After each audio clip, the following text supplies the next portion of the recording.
ഇന്ത്യയിലെ ആദ്യ ഗ്ലാസ് പാലം സ്ഥിതി ചെയ്യുന്നത് എവിടെയാണ്? ഉത്തരം കന്യാകുമാരിയാണ്.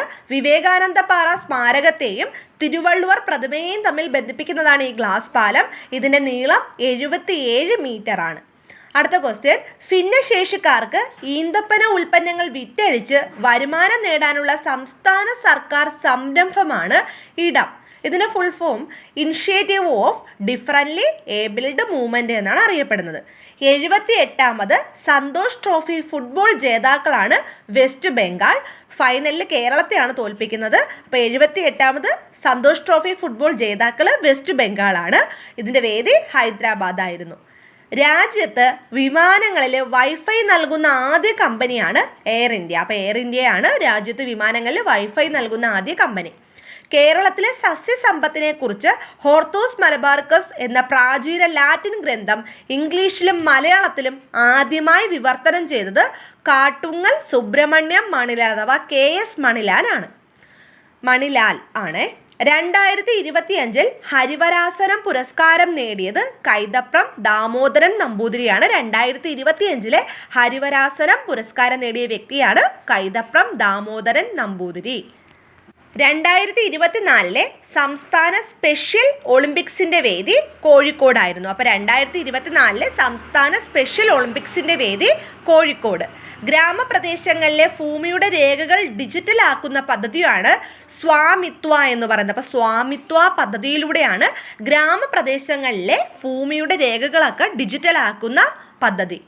അമേരിക്കയിൽ AI ഉപദേഷ്ടാവായി ഡൊണാൾഡ് ട്രംപ് നിയമിച്ച ഇന്ത്യൻ വംശജനാണ് ശ്രീറാം കൃഷ്ണൻ. അപ്പോൾ ശ്രീറാം കൃഷ്ണനെയാണ് അമേരിക്കയിലെ AI ഉപദേഷ്ടാവായി ഡൊണാൾഡ് ട്രംപ് നിയമിച്ചത്. 9ാമത് ദേശീയ മനുഷ്യാവകാശ കമ്മീഷൻ ചെയർപേഴ്സണായി നിയമിക്കപ്പെട്ടത് ജസ്റ്റിസ് V രാമസുബ്രഹ്മണ്യനാണ്. അപ്പോൾ ഇപ്പോഴത്തെ 9ാമത്തെ ദേശീയ മനുഷ്യാവകാശ കമ്മീഷൻ ചെയർപേഴ്സണായി നിയമിക്കപ്പെട്ടത് ജസ്റ്റിസ് V രാമസുബ്രഹ്മണ്യനാണ്. 2024 ഡിസംബറിൽ അന്തരിച്ച പ്രശസ്ത സിനിമാ സംവിധായകനാണ് ശ്യാം ബെനഗൽ. കുവൈറ്റിൻ്റെ പരമോന്നത ബഹുമതിയായ ഓർഡർ ഓഫ് മുബാരക് അൽ കബീർ ലഭിച്ചത് നരേന്ദ്രമോദിക്കാണ്. അപ്പോൾ കുവൈത്തിൻ്റെ പരമോന്നത ബഹുമതിയായ ഓർഡർ ഓഫ് മുബാരക് അൽ കബീർ ലഭിച്ചത് നരേന്ദ്രമോദിക്കാണ്. MT വാസുദേവൻ നായരുടെ ചിതാഭസ്മം നിമജ്ജനം ചെയ്തത് ഭാരതപ്പുഴയിലാണ്. ADR റിപ്പോർട്ട് പ്രകാരം ഇന്ത്യയിലെ ഏറ്റവും സമ്പന്നനായ മുഖ്യമന്ത്രി ചന്ദ്രബാബു നായിഡുവാണ്. അപ്പോൾ ADR റിപ്പോർട്ട് പ്രകാരം ഇന്ത്യയിലെ ഏറ്റവും സമ്പന്നനായിട്ടുള്ള മുഖ്യമന്ത്രിയാണ് ചന്ദ്രബാബു നായിഡു. 2025 മഹാകുംഭമേള നടക്കുന്നത് പ്രയാഗ് രാജിലാണ്. അപ്പോൾ 2025 മഹാകുംഭമേള നടന്നത് പ്രയാഗ് രാജിലാണ്. ജെജു എയർ ബോയിങ് 737-800 വിമാന അപകടം നടന്നത് മൂവാൻ അന്താരാഷ്ട്ര വിമാനത്താവളം ദക്ഷിണ കൊറിയയിൽ വെച്ചിട്ടാണ്. ജെജു എയർ ബോയിങ് 737-800 വിമാന അപകടം നടന്നത് എവിടെ വെച്ചാണെന്ന് ചോദിച്ചാൽ മൂവാൻ അന്താരാഷ്ട്ര വിമാനത്താവളം ദക്ഷിണ കൊറിയ.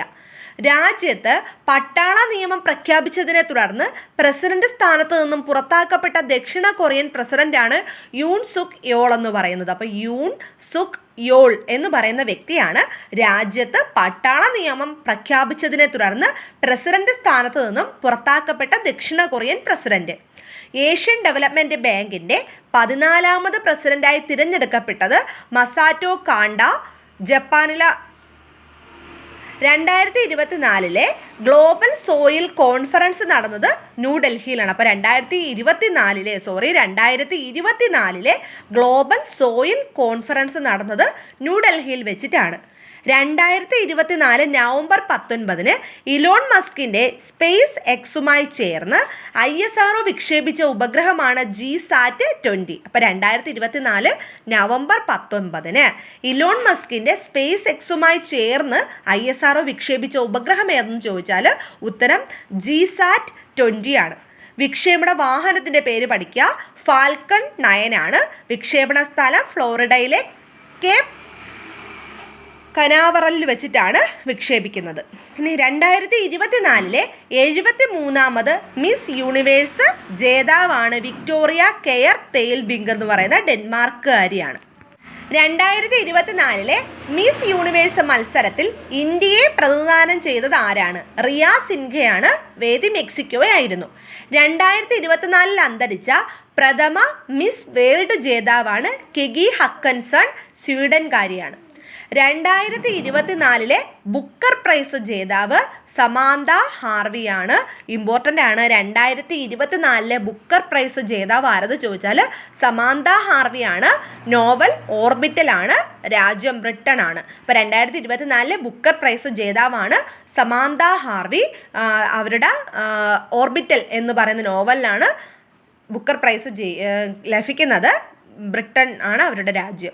ആദ്യമായി മഞ്ഞുവീഴ്ച അനുഭവപ്പെട്ട സൗദി അറേബ്യയിലെ മരുഭൂമി മേഖലയാണ് അൽ ഫൗജ് എന്ന് പറയുന്നത്. അപ്പോൾ ആദ്യമായി മഞ്ഞുവീഴ്ച അനുഭവപ്പെട്ട സൗദി അറേബ്യയിലെ മരുഭൂമി മേഖലയാണ് അൽ ജൗഫ് എന്ന് പറയുന്നത്.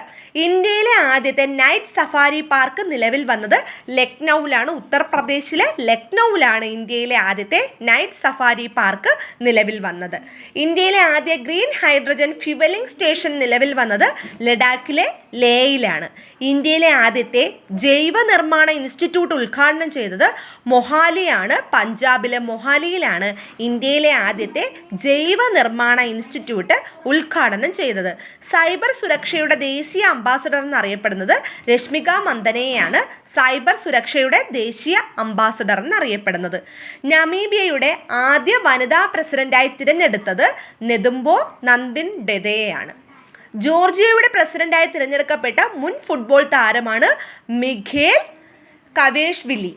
2025 IPL ലേലത്തിൽ ഏറ്റവും കൂടുതൽ തുക ലഭിച്ച താരമാണ് ഋഷഭ് പന്താണ്. ലക്നൗ സൂപ്പർ ജെയിൻസിൽ ഉള്ള ആളാണ്. 28 കോടിയാണ് ഇദ്ദേഹത്തിന് ലഭിക്കുന്ന തുക. 2025 IPL ലേലത്തിൽ ഏറ്റവും കൂടുതൽ തുക ലഭിച്ച വിദേശ താരമാണ് ജോസ് ബട്ട്ലർ എന്ന് പറയുന്ന ഗുജറാത്ത് ടൈറ്റൻസ്. കേരളത്തിൽ എല്ലാ സർവകലാശാലകളുടെയും കോളേജുകളുടെയും സേവനങ്ങളും പ്രവർത്തനങ്ങളും ഒരു കുടക്കീഴിൽ കൊണ്ടുവരുന്നതിനായി ഉന്നത വിദ്യാഭ്യാസ വകുപ്പ് തയ്യാറാക്കിയ ഏകജാലക പോർട്ടലാണ് കെ-റീപ്പ് സോഫ്റ്റ്വെയർ എന്ന് പറയുന്നത്. അപ്പോൾ കെ-റീപ്പ് സോഫ്റ്റ്വെയർ. മങ്കൊമ്പ് നെല്ല് ഗവേഷണ കേന്ദ്രം വികസിപ്പിച്ചെടുത്ത പുതിയ നെല്ലിനമാണ് പൗർണമി.